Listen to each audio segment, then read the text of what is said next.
Hello વિદ્યાર્થી મિત્રો,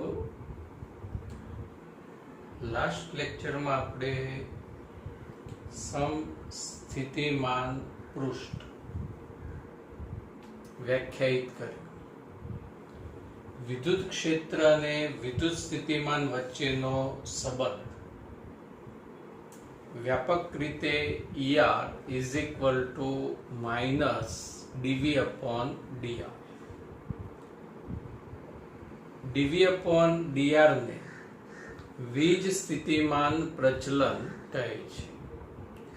અને આ સંબંધ આપણે MCQ ની અંદર ઘણી જગ્યાએ ઉપયોગમાં લઈશું. હવે ચેપ્ટર 2 માં આગળ વિદ્યુત સ્થિતિ ઊર્જા વિશે આપણે ભણીશું. શરૂઆતમાં પણ વિદ્યુત સ્થિતિ ઊર્જા વિશે આપણે ભણી ચૂક્યા. તો વિદ્યુત સ્થિતિ ઊર્જાની વ્યાખ્યા શું હતી વિદ્યાર્થી મિત્રો?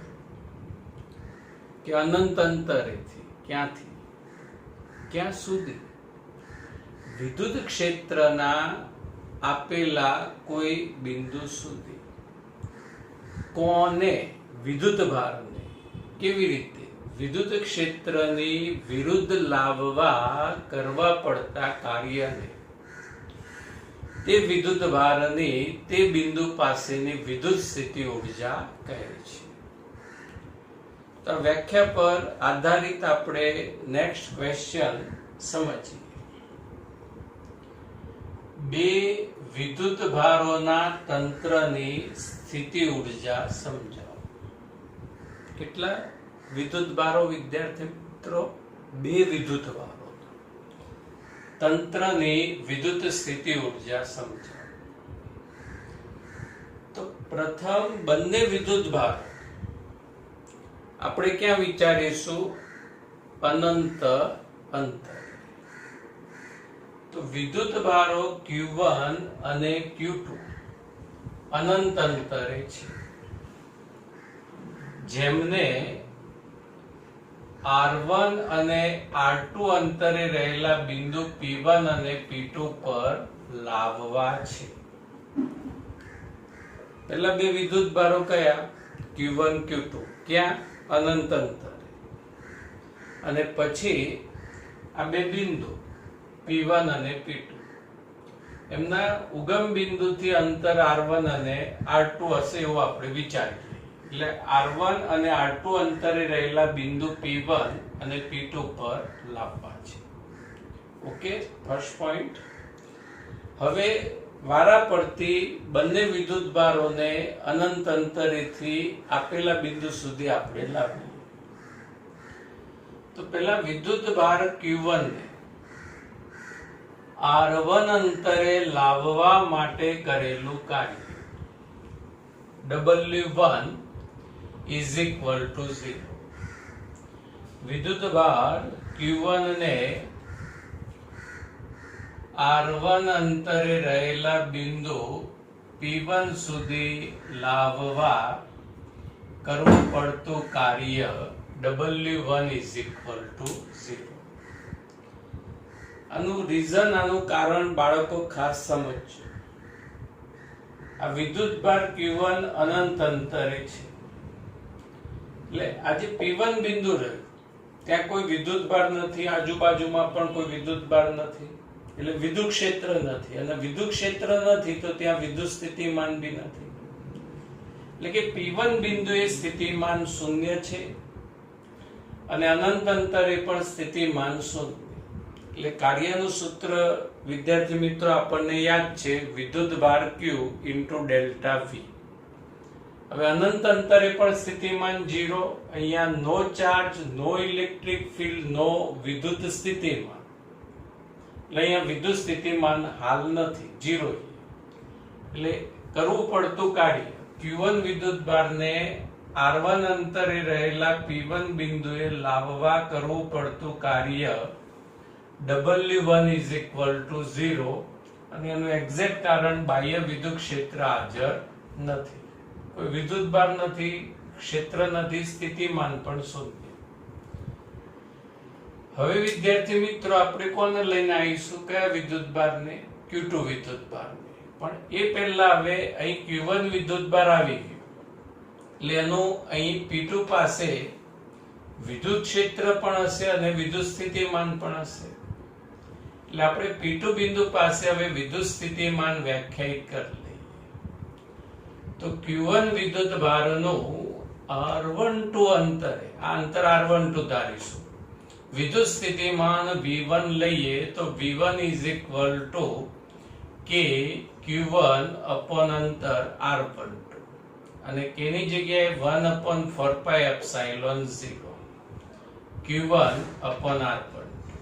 ઓકે, હવે P2 પાસે વિદ્યુત સ્થિતિમાન V1 જેટલું મળશે. હવે વિદ્યુતભાર Q2 ને, બીજો વિદ્યુતભાર રહ્યો, is ready for coming. Q2 વિદ્યુતભારને Anant અંતરેથી R2 અંતરે રહેલા બિંદુ P2 સુધી લાવવા કરવું પડતું કાર્ય W2 is equal to Q ની જગ્યાએ Q2 ડેલ્ટા V ની જગ્યાએ આવશે V1 minus V infinite, બે બિંદુ, એટલે અહીંયા સ્થિતિમાન V1. હવે ઇન્ફાઇનાઇટ અનંત અંતરે તો વિદ્યુત સ્થિતિમાન વિદ્યાર્થી મિત્રો શૂન્ય હોય, એટલે Q2 V1 ની જગ્યાએ K Q1 upon R12 અને પદ વ્યવસ્થિત લખીએ તો K Q1 Q2 upon R12. અને વિદ્યુત ક્ષેત્ર સંરક્ષક ક્ષેત્ર છે, એટલે આ કાર્ય વિદ્યુતભારોના તંત્રમાં સ્થિતિ ઉર્જા સ્વરૂપે સંગ્રહ પામે છે.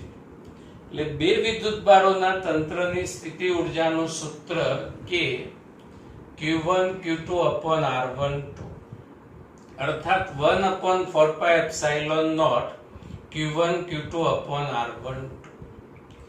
અને બે વિદ્યુતભારોના તંત્ર માટે વિદ્યુત ક્ષેત્ર અને અંતરનો સંબંધ U ચલે છે 1 upon R ગણી શકાય. આ વાત થઈ બે વિદ્યુતભારોના તંત્રના સ્થિતિ ઉર્જાની સૂત્રની સમજૂતી. નેક્સ્ટ ક્વેશ્ચન, ત્રણ વિદ્યુતભારોના તંત્રની સ્થિતિ ઉર્જાનું સૂત્ર વ્યાખ્યાયિત કરો. વિદ્યાર્થી મિત્રો, ત્રણ વિદ્યુતભારોના તંત્રની સ્થિતિ ઉર્જાનું સૂત્ર. ધારો કે Q1 Q2 અને Q3 વિદ્યુતભારો અનંત અંતરેથી R1 R2 અને R3 અંતરે આવેલા બિંદુ P1 P2 અને P3 પર લાવવા છે.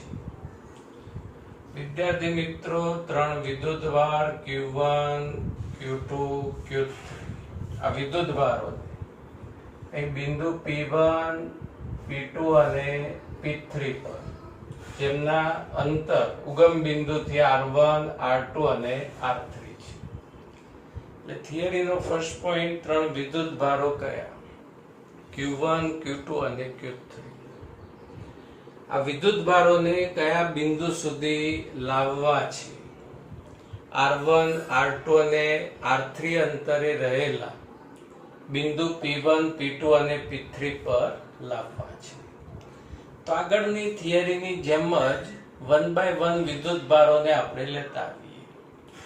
તો અત્યારે હાલ અહીંયા વિદ્યાર્થી મિત્રો એક પણ વિદ્યુતભાર નથી, વિદ્યુત ક્ષેત્ર નથી, વિદ્યુત સ્થિતિમાન પણ નથી.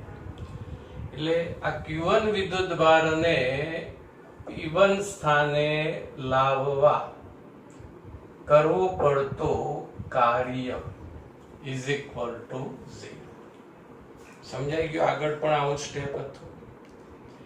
હવે બીજા કયા વિદ્યુતભારને લાવીશું આપણે? Q2. પણ આ Q1 વિદ્યુતભારનું અહીં બિંદુ P2 પાસે વિદ્યુત સ્થિતિમાન આપણને મળશે, એટલે વિદ્યુત સ્થિતિમાન આપણે વ્યાખ્યાયિત કરી લઈએ. Q1 વિદ્યુતભારના લીધે P1 પાસે વિદ્યુત સ્થિતિમાન V1 is equal to K Q1 upon R12. એટલે Q1 વિદ્યુતભારનું બિંદુ P2 પાસે વિદ્યુત સ્થિતિમાન થયું.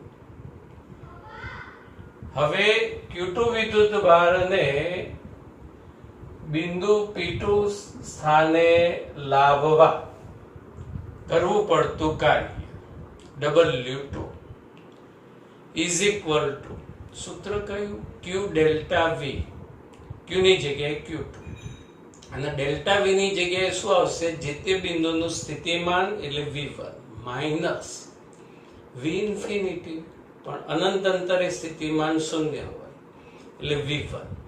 V1 ની જગ્યાએ KQ1 upon R12 એટલે KQ1 Q2 upon R12.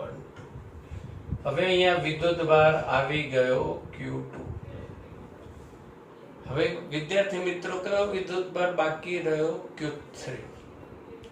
અને કયા સ્થાને લાવવાનો રહ્યો? P3 સ્થાને. પણ પહેલા તો શું વ્યાખ્યાયિત કરવું પડશે? વિદ્યુત સ્થિતિમાન.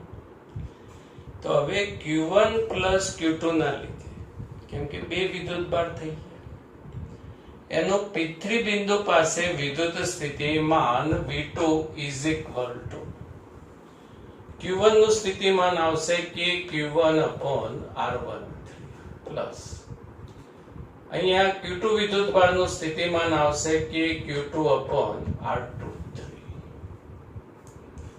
હવે Q3 વિદ્યુતભારને P3 બિંદુ સુધી લાવવા કરવું પડતું કાર્ય એટલે Q વિદ્યુતભાર Q3 ડેલ્ટા V ની જગ્યાએ V2 માઇનસ V ઇન્ફિનિટી 0 એટલું V2 is equal to KQ1 upon R13 plus KQ2 upon R23. કૌંસ છોડી દઈએ તો KQ1 Q3 upon R13 plus KQ2 Q3 upon R23. હવે તંત્રની કુલ સ્થિતિ ઉર્જા U is equal to થયેલા કાર્યનો કુલ સરવાળો W1 plus W2 plus W3.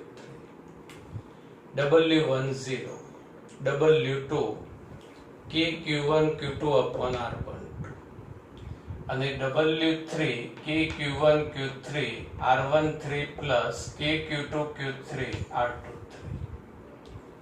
K common લઈ લો, bracket Q1 Q2 upon R12 plus Q1 Q3 upon R13 plus Q2 Q3 R23. આ ત્રણ વિદ્યુતભારોના તંત્રની સ્થિતિ ઉર્જાનું સૂત્ર થયું. બાળકો સૂત્ર કઈ રીતે યાદ રાખવું કે ત્રણ વિદ્યુતભાર હોય તો આ ત્રણ વિદ્યુતભારોના તંત્રની સ્થિતિ ઉર્જા એટલે શક્ય જોડોની સ્થિતિ ઉર્જાનો બેઝિક સરવાળો. સમજજો, અહીંયા પહેલા Q1 Q2 જોડ લઈએ એટલે એની સ્થિતિ ઉર્જા KQ1 Q2 upon R12. Okay, પછી આ જોડ લઈએ Q2 Q3 એટલે એની સ્થિતિ ઉર્જાનું સૂત્ર KQ2 Q3 upon R23. અને પછી આ જોડ લઈએ Q1 Q3 એટલે KQ1 Q3 upon R13. આ યાદ રાખવાનું કે કોઈ પણ તંત્રની કુલ સ્થિતિ ઉર્જા એટલે શક્ય જોડોની સ્થિતિ ઉર્જાનો બેઝિક સરવાળો. જો n વિદ્યુતભારોનું તંત્ર હોય તો આ રીતે અપ ટુ n પદો લખાય. એટલે અહીંયા આવશે K sigma from I is equal to 1 to n, કેમ કે n વિદ્યુતભાર છે. હવે વિદ્યાર્થી મિત્રો અહીંયા 1 2 1 3 2 3 આ રીતના પદો અહીં 1 2 1 3 2 3 એટલે QI QJ upon RIJ જ્યાં I less than J થાય. આ ત્રણ વિદ્યુતભારોના તંત્રની સ્થિતિ ઉર્જાના સૂત્રની ચર્ચા થઈ.